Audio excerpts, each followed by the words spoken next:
Hey guys, Lizardlea here for Holiday Pearls Bells. So that is this one. There we go. So, a lot of white.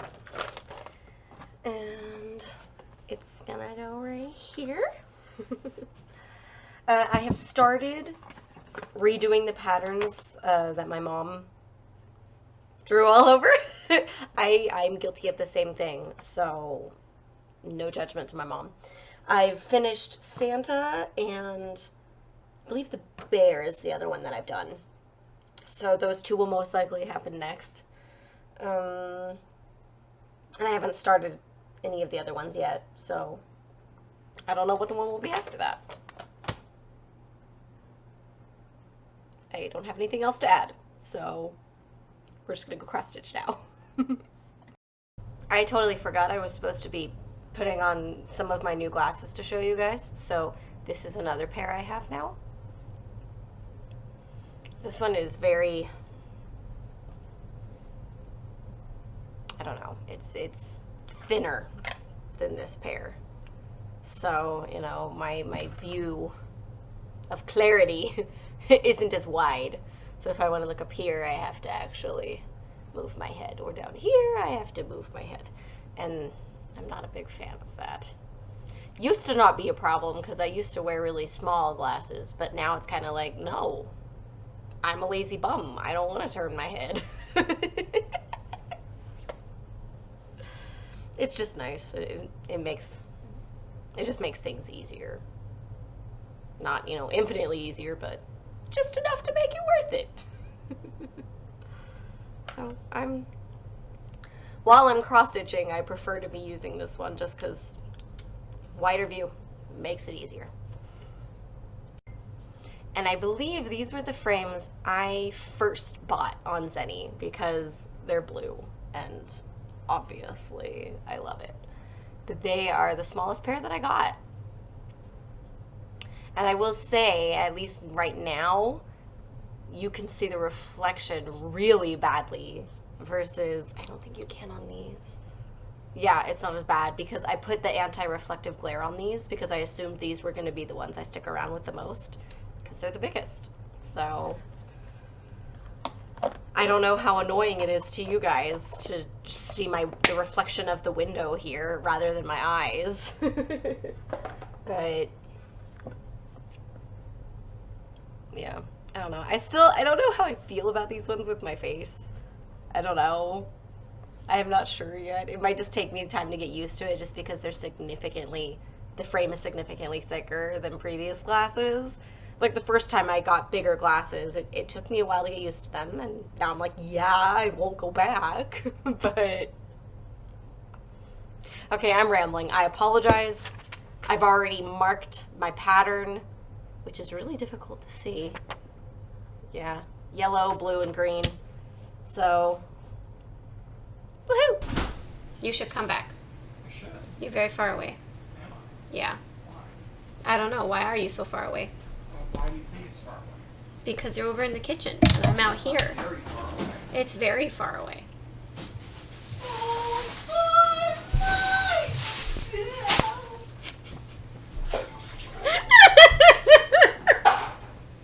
I'm recording. How unfortunate. For you. I see. Oh, that was beautiful, honey. Serenade me some more. You guys should see his face. We're gonna get a nice big red light. It's great. All right, so the first movie. Well, no, you're too far away, and I barely remember it. So instead, we're going to discuss The Ninth Gate, because that was a movie I just watched. Oh, yeah. It stars Johnny Depp, and he buys books and helps people sell their books. Like, it isn't really clear. He's kind of a douchebag. He's a book pirate. He's a douchebag. Okay. Yeah, a From book. The fact that he would later be a pirate in other movies. Anyways. Oh. Yeah. Yeah. So, I liked the first Pirates movie. Yeah, okay, that's a so good one. So no, they Johnny Depp is a kind of like, a book mercenary is a little dramatic, but sort of what he's doing, where he hunts down rare books and then sells them to people, and he's somewhat dirty about it. Like, they open with the scene of him buying a version of Don Quixote from someone's collection, and the guy's had a stroke of some sort, so he's sitting in a chair, pretty much paralyzed, and his face can't be seen by anyone but the camera, and he tells them their collection's worth like $600,000. He being Johnny Depp. Yes. And it's actually only worth half that, and then he also scams them out of a Don Quixote book, which is, he pays like, what, $4,000, and it turns out it's worth like 5 times as much or something? Yeah, something like that. Yeah, so he is a very unscrupulous individual in the world of rare book collecting, which I actually was talking about with John recently, because he helped do some electrician's work at a rare bookstore, and like, they're like hundreds of thousands of dollars. Oh yeah, so it's crazy. Yeah, it sounds a little bit weird, especially like, oh, is this a real thing? Like, yeah, kind of, sort of, maybe not in the Johnny Depp way, but at the very least, this is definitely, there's a lot of money in this game, sort of thing. Oh yeah, I didn't find that weird at all. So yeah. So he gets hired by a guy who has a book that was apparently written by the devil, and there were apparently, was it 2 confirmed in existence and a third one that they weren't sure about? Is that what it was? No, it's that there's 3 and they're not sure which one is authentic. Yes, and they're not sure. So he's supposed to go out and look at all of them and compare. And so he takes this guy's, and he comes across, okay, not the old woman. Who did he come? He went to the other person first. Not the one in the wheelchair. The old man. That was the second one. The old man.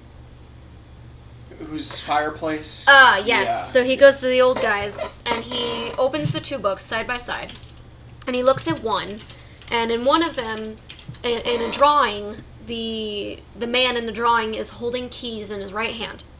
Then he looks at the other book, and the exact same drawing, same page number, everything is the exact same, except for the keys are in his left hand. So if you just glanced really quickly, you probably wouldn't notice that there's a difference.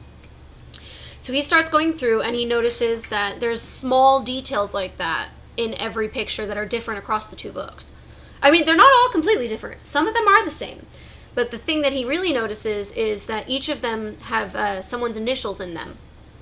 And what was it? LCF was the one that they were like, oh, that's Lucifer. Yeah. They made a big deal out of it. And then there was another one. I don't remember the other one. So he writes them down. So, he has this little or a little, not a chart. T-bar. Yeah, a little chart where he has, like 9 pictures. And he has book 1 and book 2. And then he writes down the initials for each of them. So he has, if he has 12 pictures, he has 8 in total that have LCF as the initials. And then he's just like, you know what? I think this third one is going to be real as well, because then it's going to have 3 more. With the LCF. 4 more that will have LCF as the initials. It's 333. Was it 333? Yeah, it's 9. Yes. Oh, I said 4. Okay, well, so I made it 12 instead of 9. My bad. I couldn't remember. Yeah. So, oh yeah, I remember commenting on the 9 because I was like, 999, 666, it's the devil's number. Yes. Okay, so 9. And he's like, I think this other book will have 3 that will have LCF as the initials, and it'll be, A, B, and C, because the other 2 books don't have those initials. And I think before he even gets to leave, he gets knocked out. Like, this happens all the time. It's actually incredibly frustrating. Dude should have so much brain damage at this point. What? Okay. Didn't he get knocked out? Well, yeah. Yes, it's and a major plot point. Yes, but it was just frustrating that, there was no repercussions or concussions to constantly getting hit in the head. Probably not knocked out. Yeah, the devil, whatever. I didn't really like this movie that much, so moving on. I didn't dislike it, but I didn't love it. I don't want to watch it again. Well, I was gonna... Okay, go ahead. You were gonna what? No, I was just gonna say that The knockouts are there because it's supposed to be ambiguous if he's the one doing the horrible things after he passes out. See, and that was not clear to me at all. I thought it was constantly always the devil. No. Well, that's how I saw it, so I didn't know. I would not have said that. Okay, well, that's what that was supposed to be, for the record. Okay, so someone, I now no longer know if it was the devil or if it was Johnny Depp's character, set the place on fire, or at least threw the book in the fireplace. He set it on fire, didn't he? Because it kills the old man, too. Well, yeah, basically. Yeah, so the guy who owned the book that he was comparing to the other one, dead guy now. Then he learns about an old woman who has another copy. He goes and talks to her, and she is missing, I want to say it was her right arm from the elbow down, and she's in a wheelchair. And she was a very angry old lady. Very good actor, though. I mean, a lot of the people in this movie were amazing actors. It was good. Yeah, I'll ramble about that. The worst thing to me was whoever did the sound mixing. It would go from incredibly loud to very quiet, and it was just very jarring, and it wasn't good.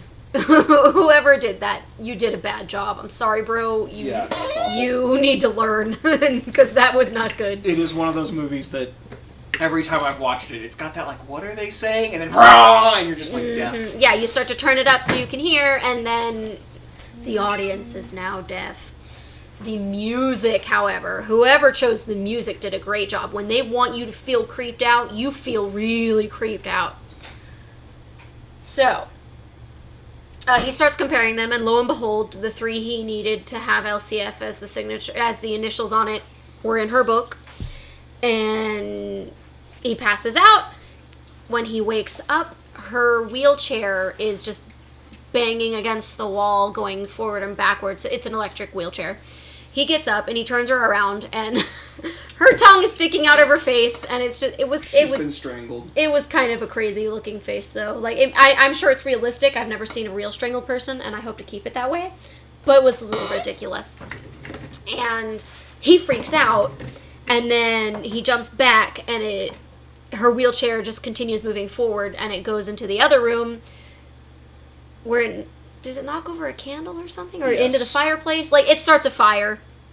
And she's already... Oh, no, it's actually already on fire. Oh, is it already on fire? Yeah, it's already on fire, and she... Oh, but her hitting it spreads it more. Something like that. But yeah, it doesn't really matter. Oh, well. It's very clearly already a problem. Yeah, so he goes after her, and he sees that one of... her book is on fire. And he starts to reach for it, and he reaches for it like 4 or 5 times. It's kind of weird. Like, if you're not going to go for it that first time you reach for it, you're done, because you're already losing it every single second that passes. It's just going to burn that much more. I get the hesitation, but, like, you do it once, and then you're done. If you can't do it the second time, you get out of there. And he does. He runs, and he bumps into every single person working there on his way out. So, of course, I was like, he is going to go to jail for murder because he's running away and she is on fire. So, it's going to be pretty obvious who did it. Or at least who they're going to blame, because when I watched it, I thought it was always the devil. I don't know. Oh, prior to this, he meets a blonde woman with blue eyes, but sometimes they glow a very bright green, and, she's the devil. Very pretty devil, but... very unemotional. Like, she's also the director's wife. Oh. I would like to see her in something else, because I think she has the potential to be a good actress. But when everyone else describes... what the heck is her name? The actress from Twilight. Oh. Kristen Stewart. The way everyone refers to her as being emotionless, that's how I saw this woman. Like... I thought Kristen Stewart actually gave very good emotion when she was directed to give good emotion. Like, gosh, what was it? The Snow White and the Huntsman? She got emotional. Or at least maybe it's just me. I don't know. Like, I notice very small things in people's faces, so whatever. Yeah, so he goes back to his hotel because I guess he had left the book there because... he'd learned from the previous experience not to keep the book on him. And lo and behold, someone took it from his room. Initially, he thinks it's the blonde woman, and turns out it's not. It was someone he'd met before, and she's part of a cult of devil worshippers. And I was like, it's the Eyes Wide Shut scene. I'm not going to talk about that movie. I didn't like that movie at all. I strongly disliked Eyes Wide Shut. Many people did. I did. Not a fan. Not a fan.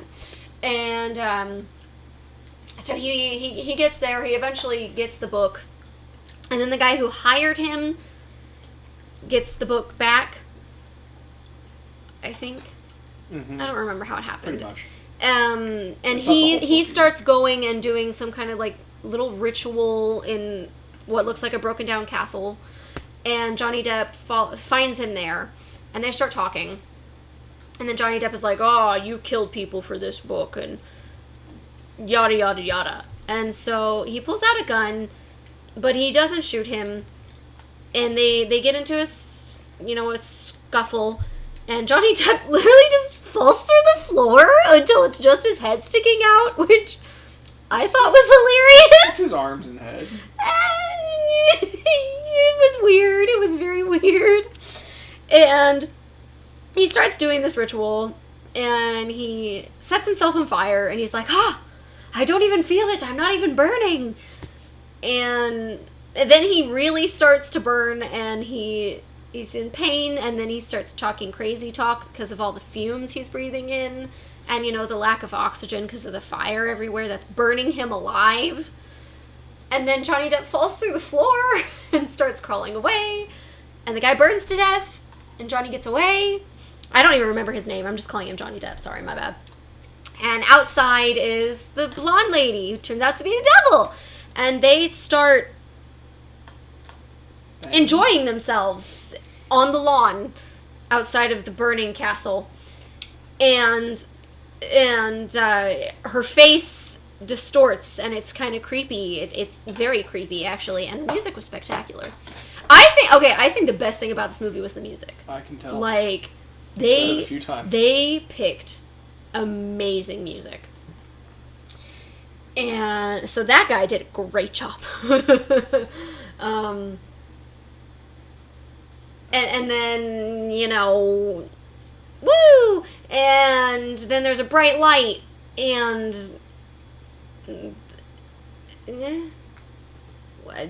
did he wake up, or was it a white light and it ends? They enjoyed themselves. They drove on. He asked why it didn't work.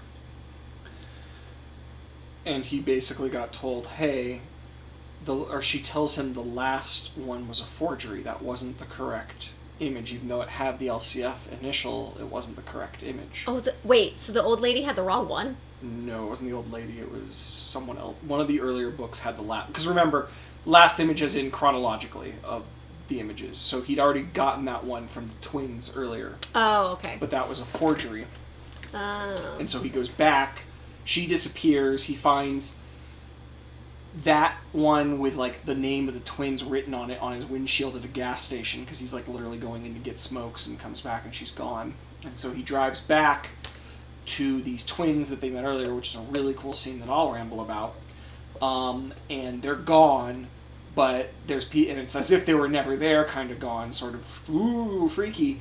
And these guys are helping move stuff out, and so they're taking down this bookshelf, and off the top of a bookshelf falls the final page that they had maybe swapped out. And so it's a different image, and the image shows basically the same castle as before, but rather than on fire, the sun is at a certain height, and you're supposed to, there's like a path walking up to it, and it cuts to him walking up the path while the sun's at that height, and like the door starts glowing, and he goes through it and fades black. That's what it was. Mm-hmm. So, a couple of things.